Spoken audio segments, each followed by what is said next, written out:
Assalamualaikum warahmatullahi wabarakatuh. Wilujeng tepang dangu deui sareng mangkingce. Alhamdulillah kangkon dinten ayeuna tiasa nepangan deui muhun. Simpuring nganuhunkeun ka para subscribernya tos like sareng komena. Mugia channel Dongeng Nusantara tiasa tetap eksis ngahibur muhunnya. Tak acan subscribe mangga tuh geura subscribe muhunnya, hatur nuhun. Dinten ayeuna teh masih nyarioskeun karna di Bandar Bangkong muhun. Dinten ayeuna teh bagian katujuhnya muhun. Alhamdulillah kumaha lajengna ieu carios, mangga wilujeng ngadangkeun. Pasrah kakak kuring mah pasrah ieu, cek euis awang disalimpangkeun ku Marjum ngambil atina karna di estun teu aya pangbegalanana ieu. Siang wengi oge ngiring, sagala oge top we nyanggakeun kasadayana. Den piraku teu pasrah atuh, cek Marjum. Eta mah guguritaan sanes, sugan mah atuh ratuna guguritaan bae geningnya, cek Nyi Ena. Muji ka Karnadi, sangkan Karnadi beki getol nembangna supaya manehna ulah capek teuing.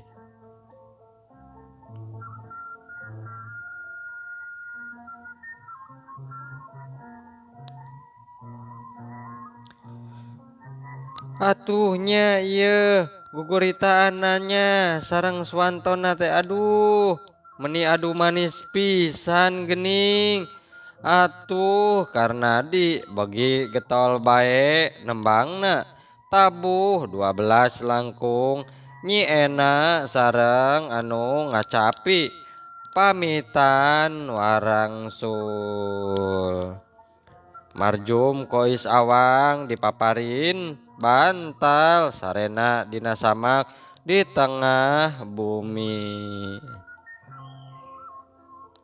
Kumaha kakak sare oge atuh kaditu di dieu atuh mah, kaditu di dieu we nya, cek euis awang. Sawios kakak mah biasana oge dina kotakan tilem teh nyai, cek Marjum. Euis awang sareng Raden Suntama titiron lebet ka pangkuleman. Tempat tidur besi kenging ngulambuan, tile ku tile meni nyacas bodas. Bantal hipu di sarungan nganggo renda, kasurna empuk kenging ngahaja moe. Bus kalalebat menih henteu kecet-kecet deui, estu jemplang-jempling pisan. Ngan ka laminakeun suanteun euis awang nu ka kuping ku Marjum kieu cenah. Aduh engkang ieu buuk katindihan atuh. Marjum ngadenge kitu teh ngadempes we bari nyocokan ceulina pondok carios.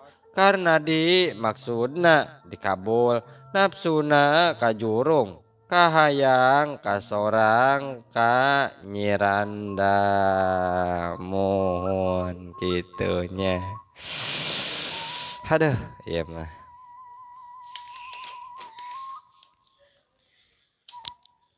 Kancangna carita geus cunduk kana waktu datang kana maksana nikah mobil di jalan sayagi pakeun nu angkat ka Masigit karena di make bendo citak Jonas baju tutup palembich gading kerah nyacas meni nganteng bodas samping gerusan meni gempur sapatu dasi perlak mani ngagurilap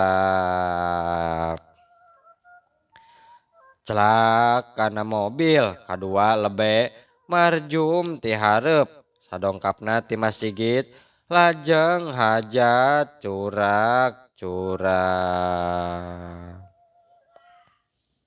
ayeuna urang tunda heula karena di nuker mejehna suka bunga ngahna-ngahning diriung-riung ku gelung empak para badaga kocapkeun ayeuna Nyi Usni nuker mejehna sedih kingkin dilingkung ku kabingung meni lesu lalungse lantaran inget wae ka bapana barudak nu aya di rumah sakit.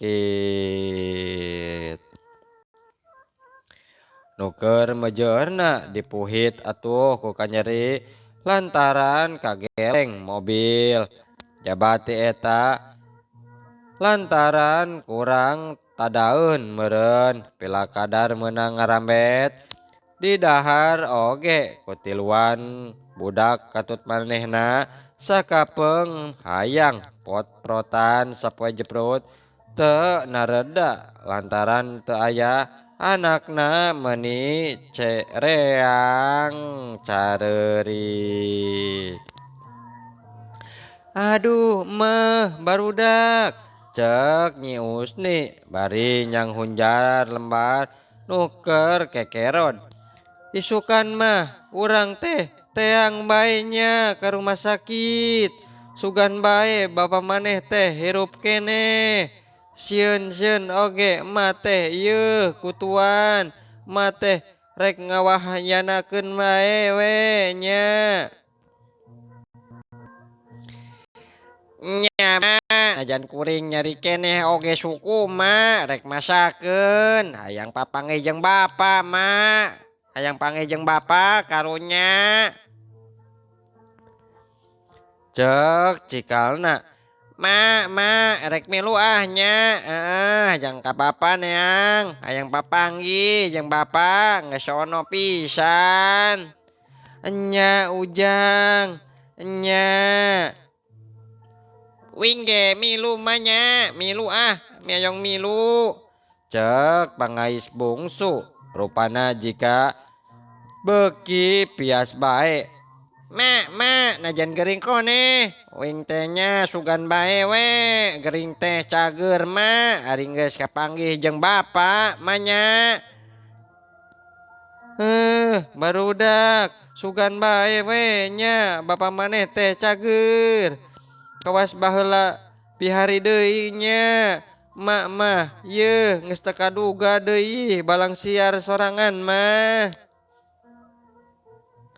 hate Nyi Usni geus gilig yen isukna rek ka ranca badak neang salakina.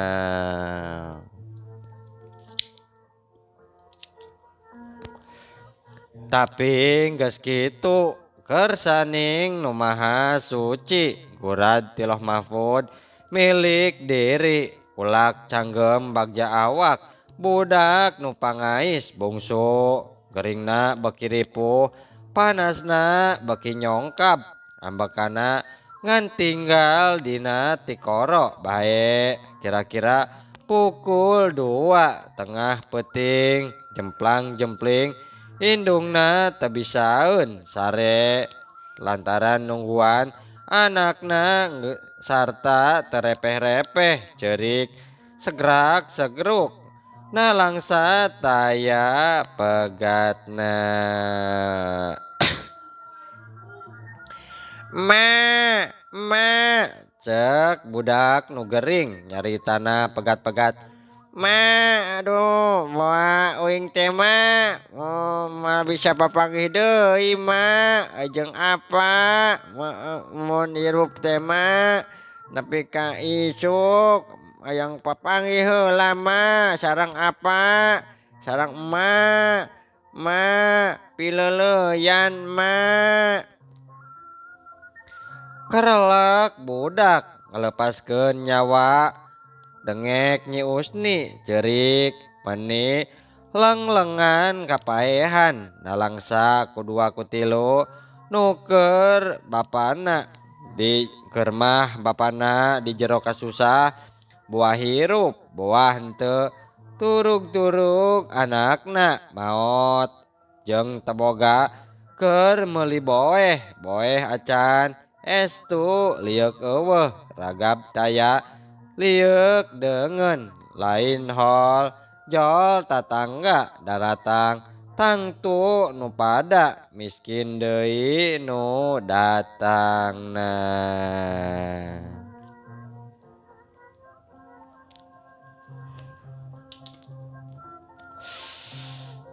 Nyi hate Nyi Usni geus gilig deui yen ren indit ka rumah sakit ayeuna mah lain bae rek manggihan tapi katambah jeung nu rek ngabejaan budak anu pangais bungsu tilar dunya.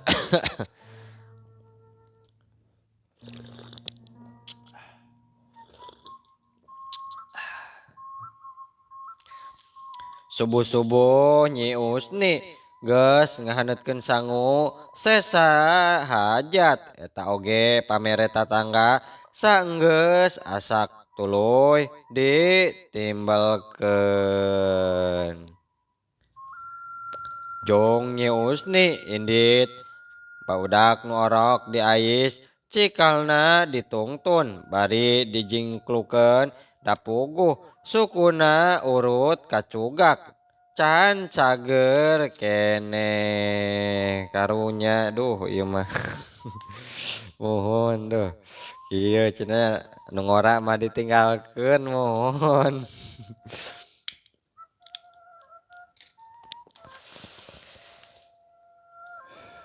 Papakeana meh teu mangrupa jelema di samping belel jiga nyupahan pangnyupahan lalai sametur lebah bujurna embol-embolan kohok baju beler rubat rabet tatambalan pangaisna ku karembong secewir komo anakna nu cikal mah teu di calana acan ngan we make baju kutung wungkul kitu oge geus lodro pisan. Papakean kitu Nyi Usni minangka midangna angin subuh ngadalingding bet kawas milu midamdam gunung kariput ku ibun semu-semu milu ngonggon maplak nyarek ngalongok sora manuk meni cekcok hatena geus ngarakacak milu ngerik kana Nyi Usni nu keur tunggara.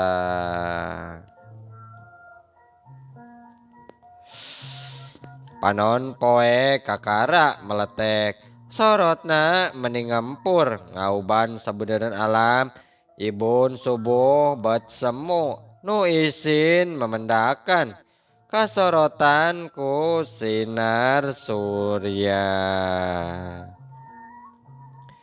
Nyi Usni lempangna lalaunan lantaran kurang tanaga badana nahnai lesu lalungse turug-turug nungtun budak leutik anu lempangna jungklak jingkluk.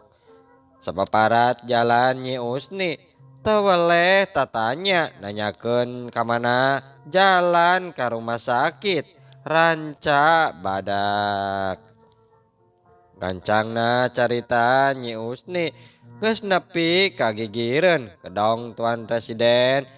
Terus Nyi Usni eureun di sisi jalan belah kulon gek tiuk dinu ieu muka timbelna bari ngahujan lambar kop dalahar jeung anakna deungeuna uyah jeung cengek gelempengan daharna semu paronyo pisan. Muhun aduh ieu mah karna di.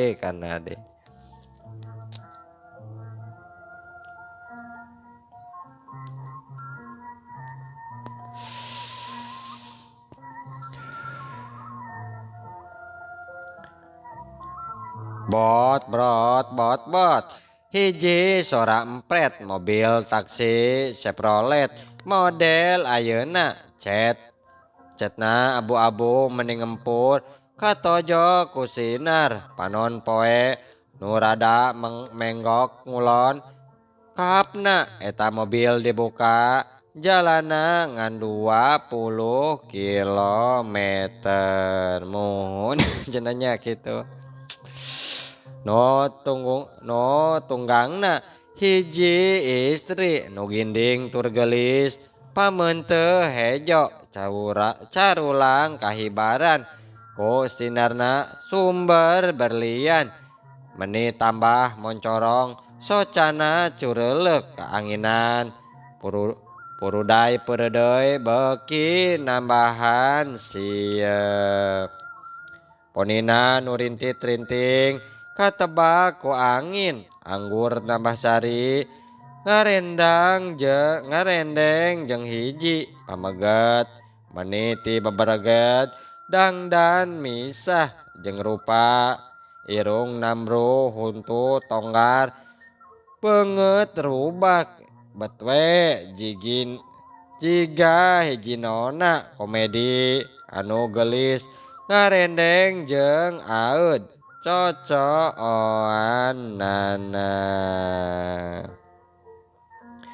Di hareup aya hiji lalaki ngarendeng jeung supir rupana basajan taksiran kurang persen meureun tibatan nu salaki nu diuk ti tukang.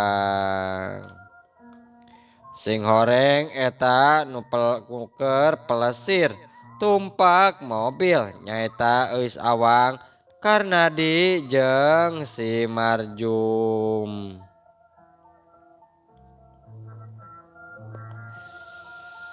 Mobil ti kidul mengkol ngulon saeutik lar kahareupeun Nyi Usni nu keur tungkul mungkusan sesasangu dahar saenggeus kitu ningali ngareret saeusi mobil ka Nyi Usni maklum atuh diukna di sisi pengkolan.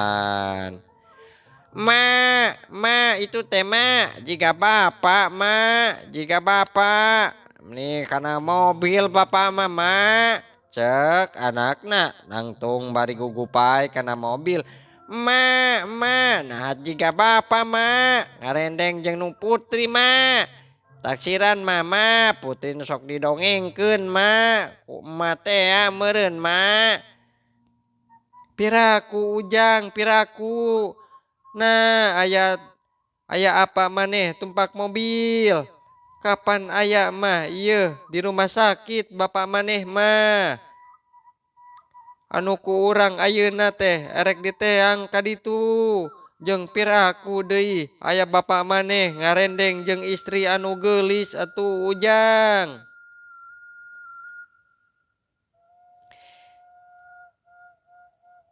Nya mah jiga nama bapak ngan bapaknya ginding nyamanya malah nu ngarendeng jeung kusirna teh mah jiga Mang Marjum mah Mamang Marjum.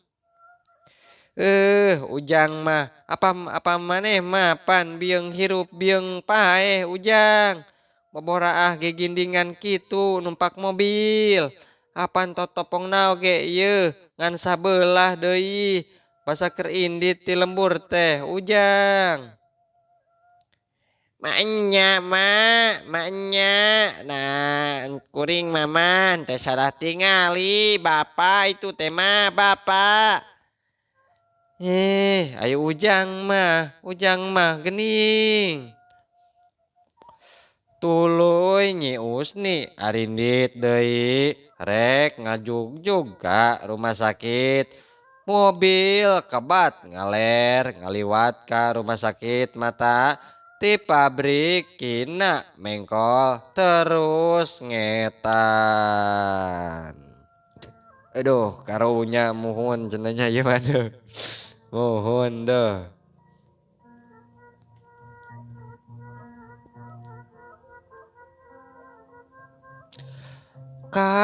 Akang cek eis awang bari ngareret. Nah, watir teuing ka awewe tuh nu tadi akang di sisi jalan bieu. Bangun mah eta teh urang sisi sarta. Urang sisi jeung miskin jiga nama.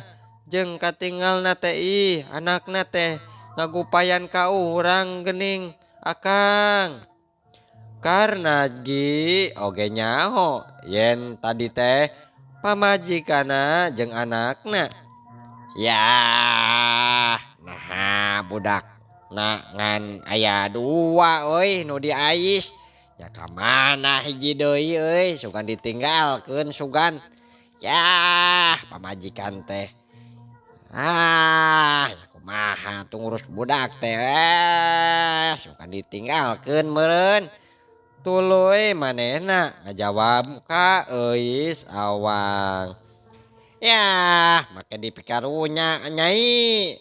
Eis mah eta mah nu bara main meureun. Kaciri atuh da tuh tingali papakeana ge rewag-rewig. Geus kitu anakna ge make gupay-gupay pupuguh. Teu wawuh nyai, teu wawuh kanu bieu mah, teu wawuh pisan. Nu gelo meureun meureunan. Da nurun meureun nya ka indungna meureun sarua gelona nyai. Marjum mending ngagebeg ngadenge karna di nyarita kitu teh sarta pikirna nyarita. Si Kardi teh teu nyahoon kitu. Yen tadi teh pamajikan jeung anakna sageui teu kanyahoon mah wah piraku da manehna oge milu deui ngareret masa mobil keur mengkol teh karunya we itu Nyi Usni hampura Nyi Usni hampura lain dewek teh pipileun kana urusan tapi da kumaha ieu teh doh nasib tapi eis awang percaya bae kana caritaan karena di kitu ayeuna kacaritakeun Nyi Usni jeung anakna geus nepi ka rumah sakit ranca badak manehna tuluy nanyakeun ka nu keur beberesih di tepas rumah sakit.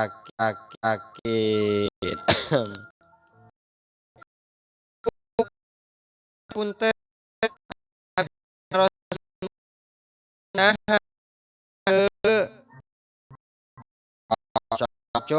karena di cek eta jelema semut pati ngakeun ari ngaran kitu masuk mari ngan kamari teh ngaran karena di teh disalabarkeun ge aduh teu aya nu ngaku ieu teh tayohna bae we tabogaeun baraya meureun di ruang cek Nyi Usni manona molotot ambekana nyelek pikirna keketegan pikiranna lantaran dedengean Nyi Usni karena di anu di ruang teh parantos maot gitu nya kamari di ruangna oge cek eta jelema lang Nyi Usni kapoekan tetenjoan kararoneng asa jauh deket sukuna ramoh poe taya pangan tangan pangawasa tungtungna geblug be labu doh karunyanya ya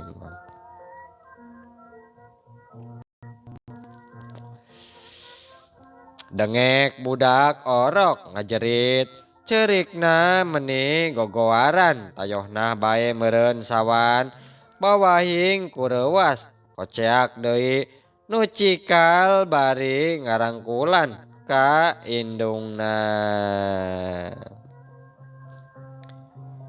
Nyi Usni ku eta jelema ditiupan celina jeung embun-embuna turug-turug harita suwung atuh da puguh geus sore tuluy kumanehna di inuman cai atah. Nyi Usni terus lilir tina kapoekanana. Gawat nying kasyah kaditu bisa aya tuan keh nyarekan. Nyi Usni ngadenge kecap tuan teh teu kira-kira we sieuneunnana atuh tuluy manehna maksakeun we indit lempangna deui soloyang soloyong bae.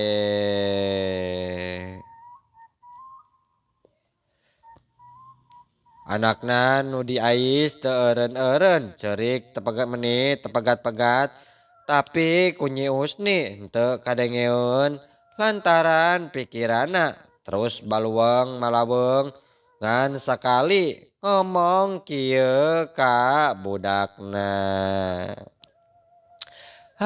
Barudak ayeuna mah maneh teh geus teu boga bapa. Anaking masing ati-atinya nggoning yang hareupan hirup teh geuning deukeut bahalana nya mun urang teh kurang ngajaga nama mak mah moal engke boa isuk da geus teu pararuguh deui rarasaan.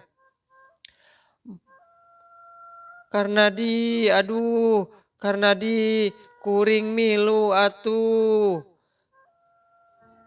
Gancangna carita wanci bedug isa Nyi Usni datang we ka imah gek manehna diuk ngahunjar lambar ngagigirkeun budak nu orok nu keur gogoaran ceurik. Tatanggana nu da deukeut daratang ka imah Nyi Usni sarta nanyakeun kaayaan Karnadi tapi waleh Nyi Usni teu beunang ditanya lantaran terus wae ngajubleg. Anakna nu orok terus we bae ear ceurik kawasna awakna panas malah nepi ka hanteuna. Barudak nu gede dicokot ku tatanggana.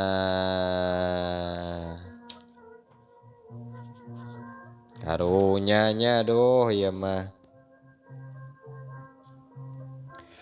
kacaritakeun Karnadi geus mentas pelesir sarta tuluy bae suka-suka maklum atuh panganten anyar Papi Marjum sapeupeting jeput teu bisa sare lantaran inget wae ka pajikan Karnadi jeung anakna. Waduh tetela si Karnadi teh pamajikanna jeung anakna nah hanya si Karnadi teh teu nyahoon kitu. Jadi teu bisa sare. Aduh ieu mah karunyanya Nyi Usni hampura Nyai hampura. Isuk Karnadi indit kacai nu pernahna rada anggang ti bumina euis awang Marjum nuturkeun jeung Karnadi. Karena di dagoan atuh euy dagoan. Cek marjum ngomongna ti paporongos semo nu ambek. Lamun si laing poe ente balik ka lembur.